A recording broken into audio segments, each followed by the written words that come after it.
Terpantas, terkini dan sahih. Bila-bila masa, di mana jua. Berita di jari. Subscribe YouTube Bulletin TV3. Bulletin 1.30, 25 Disember bersama saya, Amirul Hakim Lokman. Tajuk utama tengah hari ini. Hari Krismas disambut penuh harmoni dalam kepelbagaian. Pemansuhan allowance kritikal hanya untuk lantikan baru.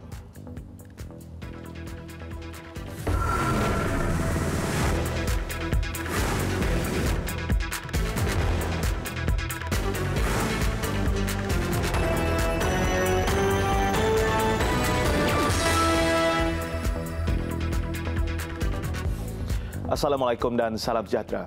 Kesan tumpukan minyak dipercayai bahan kimia dan bangkai ikan dikesan di anak sungai berhampiran Jalan Batu 14, Mantin, Seremban, Negeri Sembilan pagi tadi.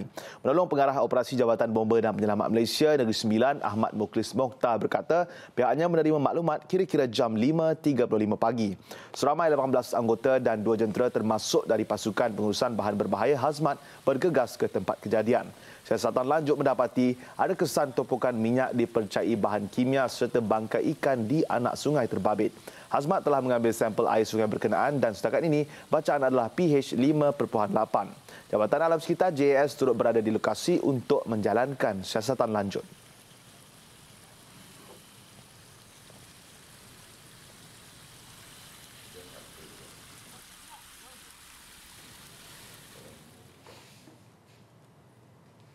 Dalam pada itu, bekalan air di kawasan Petaling, Sepang, Hulu Langat dan Kuala Langat yang terjejas ekoran pencemaran bau di Sungai Semenyih hampir pulih sepenuhnya. Air Selangor Sdn Berhad dalam satu kenyataan memaklumkan pemulihan keseluruhan mencapai tahap 98.4% sehingga pagi ini. Berdasarkan bacaan semasa peratusan pemulihan, Petaling menunjukkan tahap 97.3% pulih, Hulu Langat 98.8%, Sepang dan Putrajaya 99.1%, manakala Kuala Langat telah pulih sepenuhnya. Menurut kenyataan itu lagi, walaupun bekalan air semakin pulih di hampir semua kawasan, pihak Air Selangor masih menggerakkan bantuan kecemasan seperti lori tangki, pusat khidmat setempat dan bilik-bilik awam sehingga keseluruhan kawasan pulih sepenuhnya. Sabtu lalu, loji rawatan air Sungai Semenyih terpaksa dihenti tugas sepenuhnya ekoran insiden pencemaran bau yang berpunca daripada perbuatan tidak bertanggungjawab pihak tertentu membuang bahan sisa buangan haram di lurang pembendungan sekitar loji milik Indah Water Consortium Sdn Berhad. 366 kawasan dengan akaun pengguna sebanyak 329,000 terjejas. Vivo V17, detik indah melangkaui jangkaan. 32 megapiksel Ultra O-Skin Swafoto. Vivo. Orang ramai yang masih mempunyai saman trafik yang tertunggak mempunyai peluang sehingga esok untuk mendapatkan potongan sehingga 50%. Polis Diraja Malaysia PDRM menawarkan potongan itu untuk bagi pelbagai jenis saman trafik sempena perayaan Krismas. Bayaran boleh dibuat di Dataran Jabatan Siasatan dan Penguatkuasaan Trafik JSPT Kuala Lumpur bermula jam 8 pagi hingga 4 petang. Tinjauan di Balai Polis Trafik Kuala Lumpur, Tun H.S. Lee semalam mendapati nombor giliran sudah habis pada jam 12 tengah hari. Timbalan Ketua JSPT Kuala Lumpur Superintendent Zulkafli Ceklah berkata, program ini bertujuan meringankan beban kewangan pesalah lalu lintas selain menggalakkan mereka menyelesaikan saman yang tertunggak. Saya tengok dalam dekat hampir 2,000 orang yang lepas tu kita telah bagi dia orang dalam 1,000 lebih yang telah membayar saman sebanyak hari ini punya sebanyak 1.2 juta. Hampir 1.2 juta dan kita tak mampu untuk menampung semua. Kita akan sambung lagi besok. Besok akan sambung yang kita dah bagi hampir 500 number. Ada pesalah trafik yang mula beratur sejak jam 4.30 pagi dan menunggu giliran lebih 6 jam. Mereka yang datang juga banyak dari luar Lembah Kelang. Tengok daripada 7 pagi sampai sekarang dah pukul 3 baru sampai. Punya ramai tu. Alhamdulillah lah pihak berkuasa yang buat. Pukul 7 sudah sampai. 7 sampai sini. Sampai sekarang pukul berapa baru sampai. Itulah. Sementara itu, terdapat juga beberapa pengunjung yang menzahirkan rasa kurang berpuas hati kerana kemudahan yang kurang kondusif. Sepatutnya dia kena ikut time yang ditetapkan lah. Macam dia buka, dia kata tutup pukul 4. Okey, nombor tu kena cut pukul 4. So sekarang pukul 2 orang ada yang baru datang apa macam dia orang bekerja. Diorang tak sempat lah nak ambil. Memang akan datang pukul 2 macam tu lah. Ni pukul 2 nombor dah habis. Kita kena macam okay, you can give it online kalau lagi bagus untuk semua orang. Kita orang pun boleh bayar online. Kalau ada diskaun kita boleh bayar, no problem. Betul? So I think the system need to change sikit lah. Pihaknya turut mempertimbangkan cadangan untuk membenarkan pembayaran saman berdiskaun dilakukan melalui online. Kebanyakan saman boleh mendapat potongan sehingga 50% kecuali saman kemalangan, saman berstatus NC atau no compoundable, saman berstatus waran tahun semasa, saman dalam pembicaraan, saman op selamat tahun semasa dan saman berstatus mahkamah serta saman berkaitan lori. Semalam sahaja dianggarkan hampir 2,000 orang telah menyelesaikan saman mereka sempena sambutan Hari Krismas dan Hari Bertemu Pelanggan JSPT Kuala Lumpur. Mana I ada tulis? Tadi I ada tulis edit update ke? I write new. Pejabat awam yang menerima bayaran insentif perkhidmatan kritikal BIPK sedia ada tidak akan terjejas dengan pemalsuan bayaran itu kerana ia hanya melibatkan pelantikan baru mulai 1 Januari depan. Jabatan Perkhidmatan Awam JPA maklumkan penerima sedia ada akan terus menikmati pembayaran itu secara khas untuk penyandang KUP mengikut kadar sedia ada sehingga meninggalkan perkhidmatan. Dalam satu kenyataan, JPA turut menjelaskan pegawai yang berkhidmat secara kontrak dan pelantikan semula melalui kontrak baru secara terus-menerus dan tidak terputus tempoh perkhidmatannya juga masih layak menerima BIPK. Tambah JPA, keputusan itu dibuat setelah kajian terbaru yang dilaksanakan pada tahun ini mendapati kesemua 33 skim perkhidmatan yang diperuntukkan tidak lagi menepati kriteria pemberian asal BIPK, iaitu skim-skim perkhidmatan berkenaan tidak lagi kritikal kerana tidak lagi memenuhi kriteria ciri-ciri penawaran yang rendah serta pengisian jawatan yang sukar dilakukan. Menurut Pekelilih Perkhidmatan Bilangan 10 tahun 2019 yang dikeluarkan JPA 20 Disember lalu, sebanyak 9 jenis allowance penjawat awam akan dihapuskan.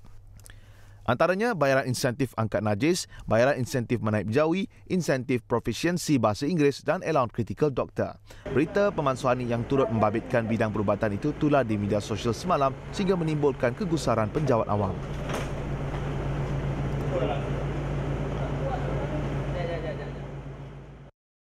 Terdahulu, Menteri Belia dan Sukan Syed Saddiq Syed Abdul Rahman dalam ciapan di Twitternya membantah keras pendekatan itu. Beliau menganggap tindakan itu sebagai penganiayaan, terutamanya kepada doktor muda dan jururawat dalam sektor kritikal selain berpendapat yang sepatutnya dipotong adalah allowance ahli politik dan juga menteri. Kita sepatutnya mengkaji semula segala allowances yang diberikan kepada ahli politik dan juga menteri seperti saya. We should not wrong our young doctors and nurses and those in critical services. They are already heavily overworked and underpaid. Sebab itu saya tidak bersetuju dengan perkeliling baru yang dikeluarkan oleh JPA yang membawa kesan kepada banyak anak muda dalam sektor kerajaan. Jabatan Kastam Diraja Malaysia Selangor mematahkan cubaan menyeludup 112,560 liter air zam-zam yang dianggarkan bernilai 2.53 juta ringgit menerusi 2 pemeriksaan berasingan di Pelabuhan Barat, Pelabuhan Klang. Pemeriksaan yang dijalankan ke atas 5 kontena itu dilakukan pada 7 Oktober serta 16 Disember lalu. Pasaran itu turut membabitkan nilai duti dan cukai RM659,000. Timbalan Ketua Pengarah Kastam Datuk Abdul Latif Abdul Kadir berkata sehingga kini terdapat 3 syarikat pengimportan dagangan disiasat. Bagaimanapun, pihaknya percaya ketiga-tiga syarikat itu mempunyai kaitan berdasarkan modus operandi yang sama. Syarikat berkenaan membuat pengikraran palsu malah air zam-zam adalah barang dagangan terlarang. Dalam serbuan berasingan, JKDM Selangor turut mematahkan cubaan menyeludup minuman keras dan rokok putih pada 17 dan 19 Disember lalu. Kesemua rampasan membabitkan penyeludupan air zam-zam, minuman keras serta rokok putih itu dianggarkan bernilai 3.49 juta ringgit dengan duti dan cukai 5.56 juta ringgit.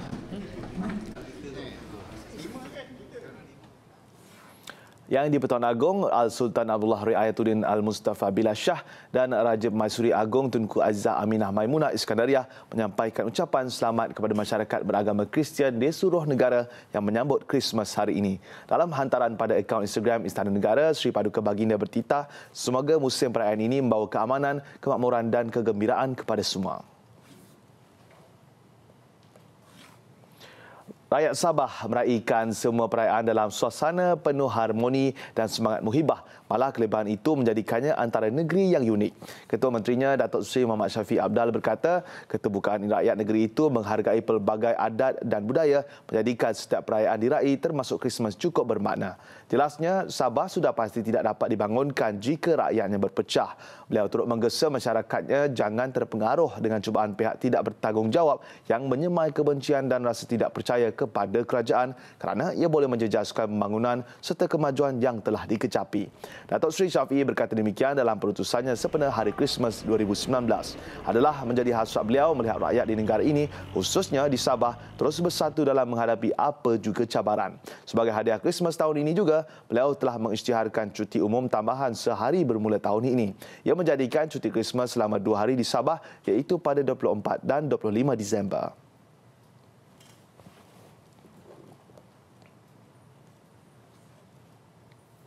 Sementara itu, di Ranau, pimpinan tertinggi Pertubuhan Pasok Memogun Kadazan Dusun Murut Bersatu UPKO tidak ketinggalan menganjurkan Majlis Rumah Terbuka Krismas peringkat negeri Sabah yang sedang berlangsung ketika ini. Untuk perkembangannya, kita terus bersama wartawan Safwan Sawi di Dewan Masyarakat Ranau. Silakan Safwan.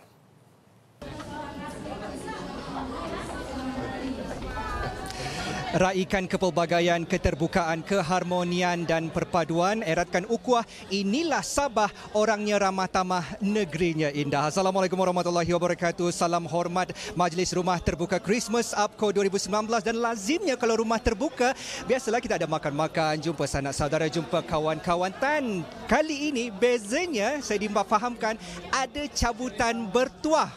Difahamkan ada mesin basuh, ada peti ais, dikabarkan ada basikal dan macam-macam lagi. Jadi untuk mengetahui dengan lebih lanjut lagi mengenai Majlis Rumah Terbuka Krismas ini, bersama saya Timbalan Ketua Menteri Sabah, Datuk Seri Wilfred Madius Tangau. Dan apa khabar Datuk Seri? Selamat Hari Krismas. Jadi mungkin boleh ceritakan kemeriahan. Kenapa di Ranau? Selalunya di KK. Pertamanya saya mengucapkan terima kasih pada pihak TV3 kerana datang ke Ranau bersama-sama untuk meraihkan sambutan Krismas. Pada tahun ini UPKO membuat keputusan untuk mengadakan sambutan rumah terbuka nasional di Ranau di luar daripada Kota Kinabalu dengan tujuan untuk memberi peluang kepada masyarakat berbilang kaum di luar bandar, khususnya di Ranau, untuk bersama-sama dengan kita untuk meraihkan sambutan Krismas pada tahun ini. Di Ranau ini dari segi kependudukannya rata-rata 90% adalah daripada suku kaum Kadazan Dusun, tetapi dari segi agamanya dia berbilang banyak juga masyarakat Muslim di sini dan sebagainya, dan memang ada juga suku kaum lain seperti suku kaum Cina yang beragama Buddhis dan sebagainya. Baik Datuk Seri, dan kita tahu kepelbagaian kaum di Sabah ini, dan kita juga maklum Datuk Seri sebagai Presiden UPKO. Jadi sempena Krismas di Ranau ini khas, mungkin boleh bagi dalam ucapan dusun dalam bahasa KDM untuk rakyat Sabah khususnya, dan orang kita di seberang pun mahu tahu macam mana bunyi KDM ni, bunyi dusun. Okey, silakan Datuk Seri. Menurut kesihatan itu dan mengungsi kau mereka luar dekat sana kambelutan kampinan ngawi tu harikat menyampai dahai dan meramai ramai Krismas untuk tahun baina UPKO pinapahara takod walai pengukap teka rumah terbuka di Ranau idlabus de Kota Kinabalu. Maya ada mai panahak dan kesiwatan. Mungkin boleh ringkaskan apa maksudnya itu? Untuk kawan-kawan kita di luar sana, ringkaskan sedikit. Jadi apa yang bahasa yang saya gunakan tadi adalah bahasa Kadazan Dusun. Apa yang saya nyatakan bahwa saya cuma menjelaskan tentang kenapa kita adakan sambutan ini di Ranau pada tahun ini. Dan semuanya sejahtera baik. Ya, dan juga saya menyatakan mengambil peluang ini untuk mengucapkan bagi pihak kepimpinan UPKO untuk mengucapkan mengambil peluang untuk mengucapkan selamat Hari Natal kepada semua. Ya. Bukan berhabis menginum, Dato' Seri. Kita mengusir bergurau senda ya, Dato' Seri, sempena hari Christmas ini. Okey, dan untuk pengetahuan anda, dijangkakan 3,000 pengunjung untuk hadir di sini. Jadi kepada anda yang berada di sekitar Ranau, boleh sekali datang ke sini. Dijangkakan sehingga pukul 2 petang ini dibuka Majlis Rumah Terbuka Christmas 2019. Safwan Sawi langsung dari Ranau. Kembali ke Sri Pentas. Terima kasih Sawan. Langsung dari Ranau Sabah ke laporan seterusnya. Di Kuching, sambutan perayaan Christmas turut disambut meriah dengan kebanyakan penganut Kristian ke gereja di sebelah pagi. Tinjauan di Gereja St. Thomas Kuching menyaksikan ia dipenuhi penganut dari pelbagai kaum serta latar belakang. Upacara keagamaan khusus untuk sambutan Christmas di gereja berkenaan bermula dari malam 24 Disember. Apa yang menarik, mesej yang disampaikan bukan sahaja relevan kepada penganut Kristian, malah juga kepada semua rakyat.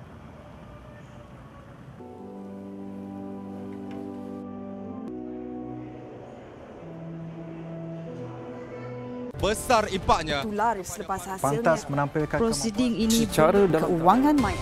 Berita di jari. Subscribe YouTube Bulletin TV3.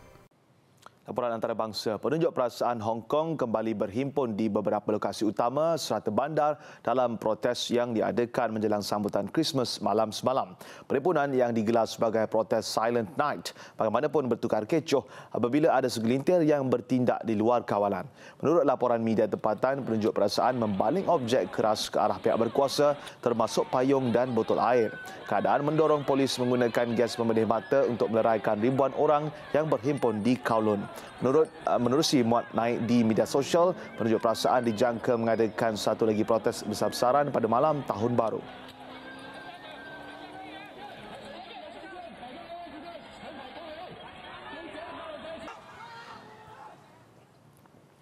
Dua gempa bumi kuat menggegarkan tengah Colombia.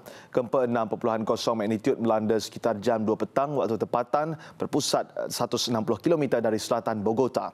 Ini diikuti gegaran 5.8 magnitud beberapa minit selepas itu berpusat 100 km dari lokasi gegaran pertama. Tiada amaran tsunami dikeluarkan. Menurut media tempatan, gegaran kuat tidak mengakibatkan kerosakan teruk memandangkan kawasan terbabit tidak padat penduduk.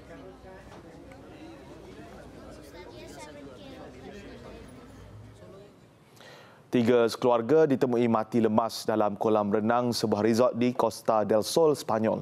Bangsa yang sedang bercuti di situ adalah warga United Kingdom. Menurut laporan media tempatan, kejadian berlaku apabila budak perempuan berusia 9 tahun lemas ketika berenang dalam kolam berkenaan. Bapa dan abang mangsa kemudian cuba menyelamatkan mangsa, namun ketiga-tiganya ditemui lemas tidak lama kemudian. Siasatan penuh insiden masih berjalan.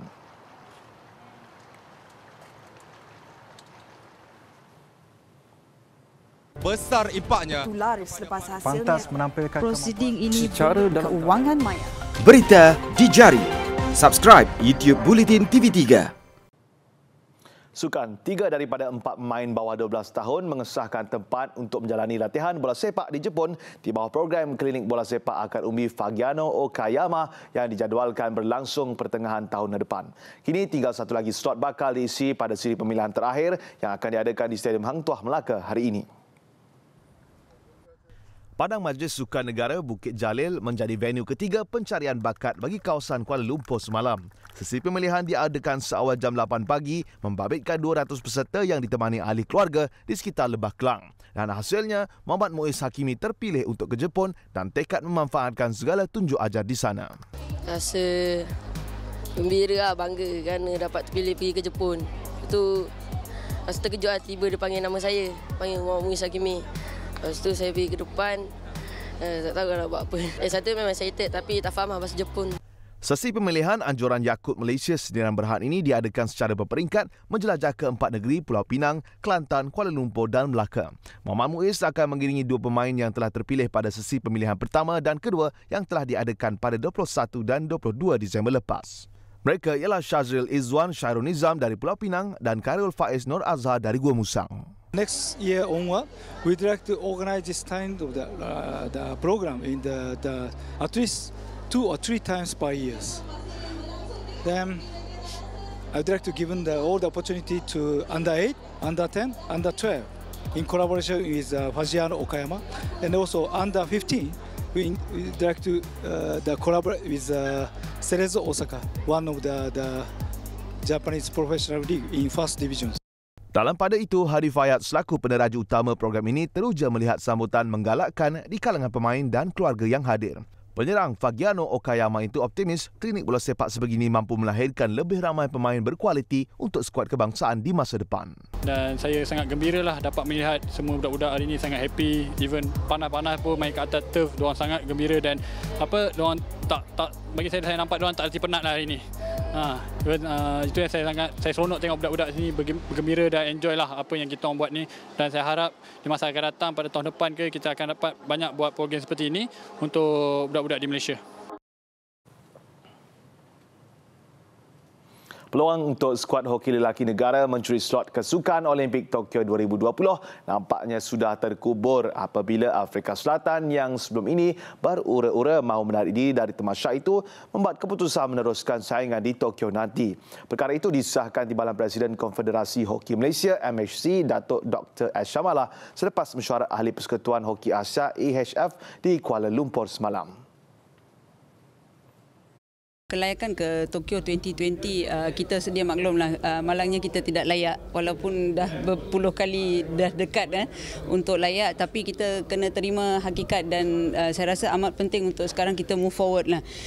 Sebelum ini, Majlis Olimpik Afrika Selatan telah menetapkan kriteria ketat enggan membenarkan skuad hoki mereka ke Olimpik Tokyo selepas mereka layak atas tiket juara benua. Bagaimanapun, Badan Sukan Induk negara itu akhirnya mengubah keputusan untuk bersaing bersama 11 lagi pasukan yang layak ke Olimpik dalam kedua-dua kategori lelaki dan wanita. Skuad hoki lelaki negara melepaskan peluang keemasan apabila tewas kepada Jepun pada penentuan pingat emas Sukan Asia Jakarta 2018 dan sekali lagi gagal memanfaat peluang pada kelayakan terakhir menentang Great Britain November lalu.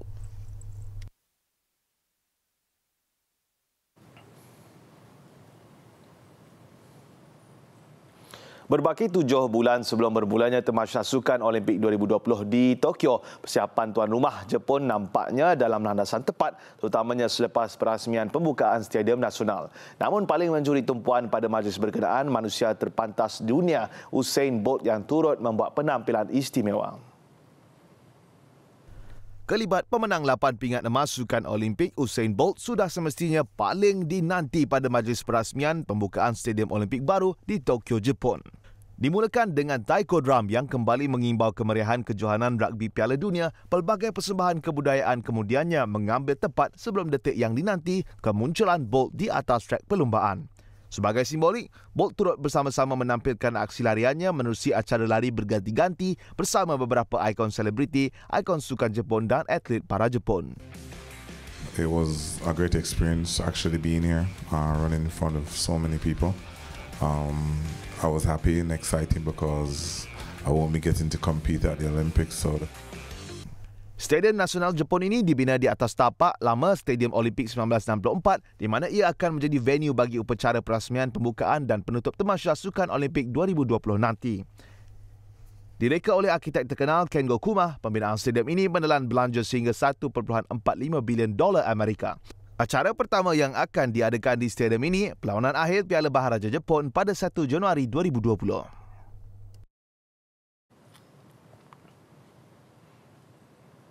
Kemeriahan sambutan Hari Natal mengakhiri Buletin 1.30. Kepada semua penganut Kristian, kami warga Bilik Berita TV3 mengucapkan selamat Hari Natal. Berhati-hati ketika memandu. Semoga anda selamat tiba di destinasi. Saya Merakim Lokman. Salam hormat dan Assalamualaikum.